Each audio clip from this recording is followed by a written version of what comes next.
नहमदुहु व नुसल्ली व नुसल्लिमु अला रसूलिहिल करीम अम्मा बाद फ़अऊज़ु बिल्लाहि मिनश शैतानिर रजीम बिस्मिल्लाहिर रहमानिर रहीम इन्नमा यख्शल्लाह मिन इबादिहिल उलमा सदक़ल्लाहुल अज़ीम। क़ाबिल सद एहतराम बुज़ुर्गों और भाइयों, मेरे वाजिबुल एहतराम हज़रात उलमाए किराम, आज हम सब के लिए ये एक इंतहाई खुशी और मुसर्रत का मौका है कि अल्हम्दुलिल्लाह हमारे कायद, हमारे रहबर, वकील सहाबा हज़रत मौलाना क़ाज़ी मज़हर हुसैन साहब रहमतुल्लाह अलैह के इस आबाई गांव भी में जामे अस्हाब बदर के नाम से एक नए दीनी, तालीमी, तरबियती और रूहानी इदारे का आगाज़ हो रहा है। इस बाबरकत मौका पर हज़रत क़ाज़ी साहब रहमतुल्लाह अलैह के ख़ानदान को बिलख़ुसूस और आप अहले इलाक़ा, अहले भी को बिलउमूम मुबारकबाद पेश करता हूँ, जिसमें बहुत से जय्यद और अकाबिर उलमा और मशाइख़ तशरीफ़ फरमा हैं। आप इंशाअल्लाहुल अज़ीज़ उनकी कीमती बातें सिमात फरमाएंगे। ज़्यादा लंबी चौड़ी गुफ्तगू करना और जय्यद उलमा के और आपके दरमियान हाइल होना मुनासिब नहीं समझता हूँ। मौका की मुनासिबत से इंतहाई इख्तिसार के साथ एक दो बातें अर्ज़ करके इजाज़त चाहूँगा। एक तो ये कि मुझे हज़रत की तरफ से हुक्म मिला कि 9 जून को इंशाअल्लाहुल अज़ीज़ हम जामे अस्हाब बदर का इफ्तिताह करने जा रहे हैं, तो उसमें आपको भी दावत दी जाती है कि आप भी उसमें हाज़िर हों।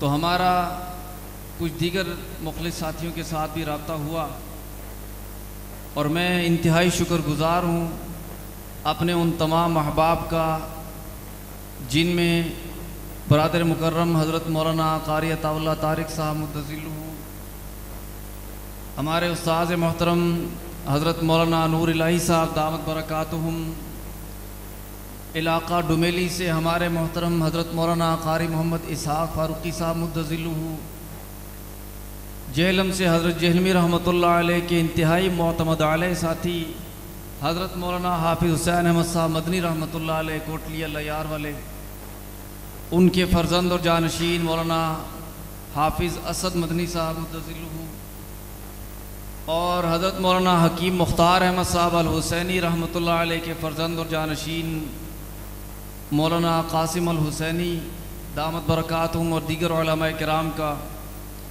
जो मेरे साथ इस काफ़िले का हिस्सा बने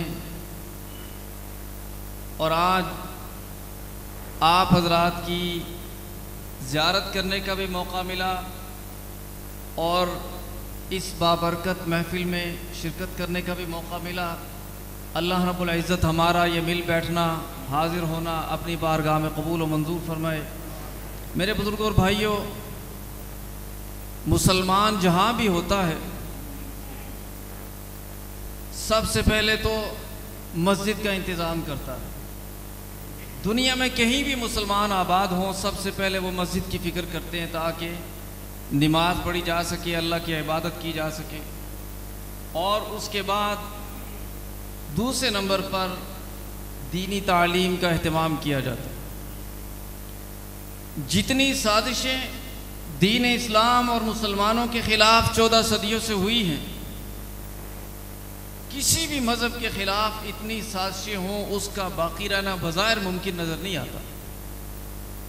लेकिन एक तो ये अल्लाह का सच्चा दीन है और नाजिल भी किस पे हुआ, अल्लाह के हबीब पाक सल्लल्लाहु अलैहि वसल्लम पे, और हुज़ूर अलैहिस्सलाम ने फिर सिखाया किसको, जमात सहाबा अलैहिमुर रिज़वान को।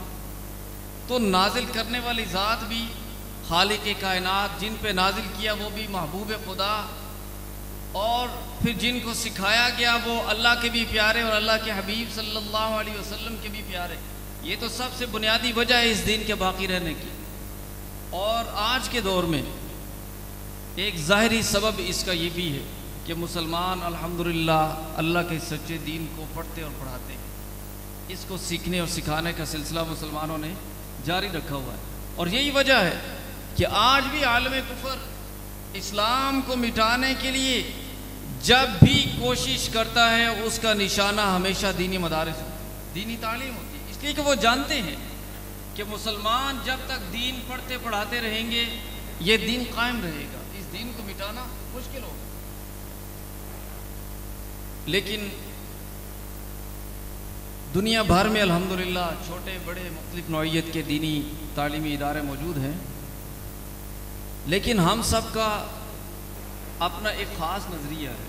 हमसे मुराद खुद्दाम वालों का, हज़रत काजी साहब रहमतुल्लाह अलैह के नाम लेने वालों का,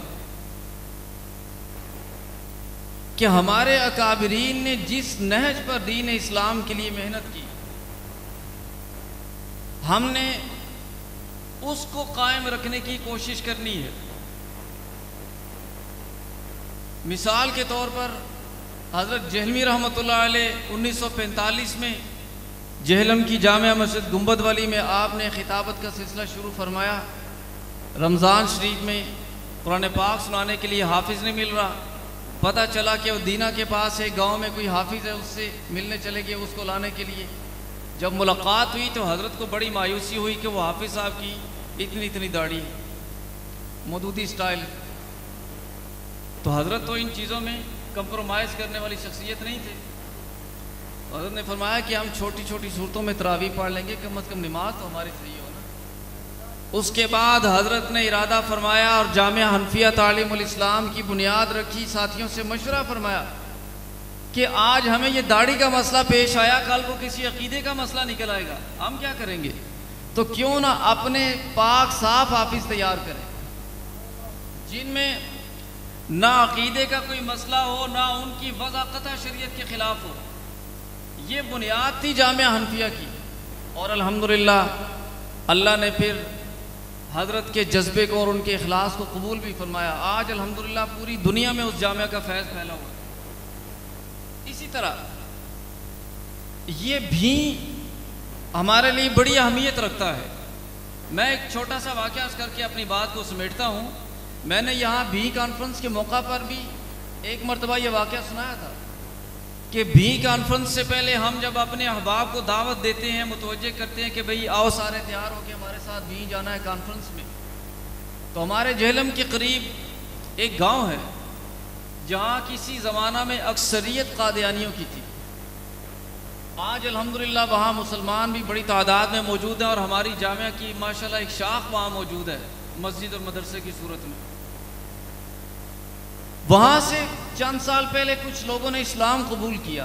उनमें एक ख़ानदान ऐसा था जो आम किस्म के कादियानी नहीं थे, उनका एक बड़ा मुबल्लिग ख़ानदान था और ठीक ठाक उनके पास अपने नज़रियात का इल्म था। किसी आम मुसलमान का उनसे बात करना मुश्किल था, वो दलाइल रखते थे अपने पास। तो उनमें अल्हम्दुलिल्लाह जब मुसलमान हुए, हमारे अकाबरीन के साथ, उलमा के साथ उनका उठना बैठना हुआ, उन्होंने बातों को समझा, अल्लाह पाक ने उन पर हक वाज़े किया।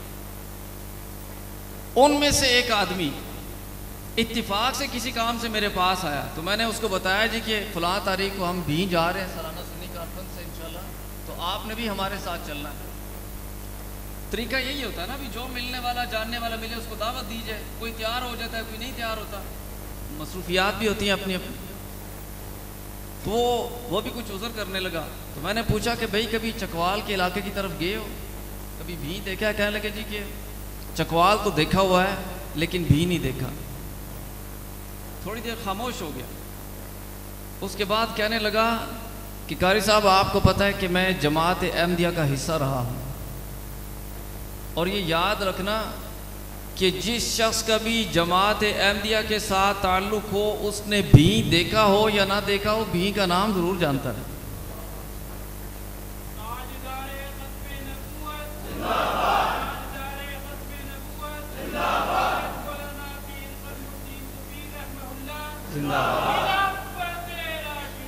अच्छा,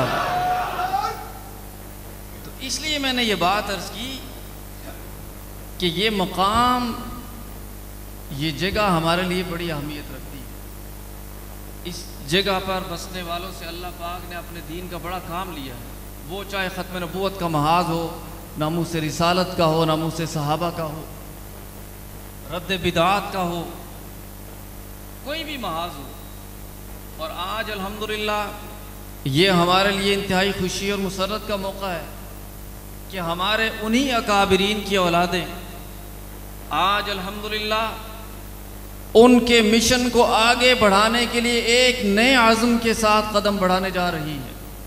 और हम सब इंशाअल्लाहुल अज़ीज़ उनके शाना बशाना है।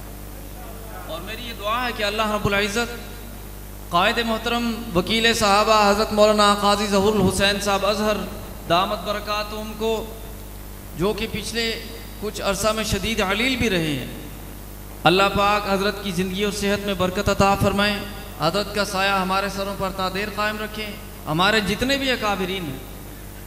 और इसी तरह आज जिस इदारे का जामिया असहाब बदर के नाम से आगाज़ होने जा रहा है, अल्लाह रब्बुल इज़्ज़त इस इदारा को दिन दुगनी रात चुगनी तरक्की अता फ़रमाएँ और इस इदारे की दीनी खिदमात को पूरे आलम में फैलाएँ और अहले इलाक़ा को सही माना में इससे फ़ायदा उठाने की तौफ़ीक़ अता फ़रमाएँ। व आख़िरु दावाना अनिल हम्दुलिल्लाहि रब्बिल आलमीन।